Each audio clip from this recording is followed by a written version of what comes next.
ઉત્તર ગુજરાતના ભાગોમાં મહેસાણા, બનાસકાંઠા, સાબરકાંઠા, અરવલ્લી વગેરે ભાગોમાં વરસાદ થવાની શક્યતા રહેશે.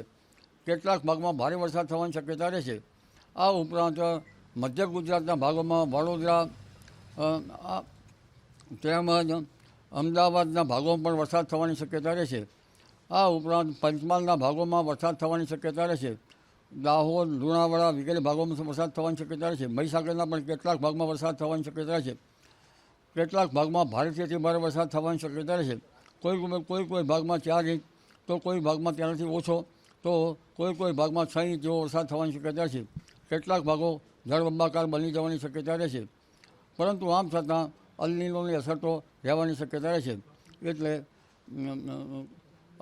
અલ નીનોની ધાસ્તી વચ્ચે કોઈ ભાગમાં હળવો વરસાદ તો કોઈ ભાગમાં ભારે વરસાદ થવાની શક્યતા રહેશે.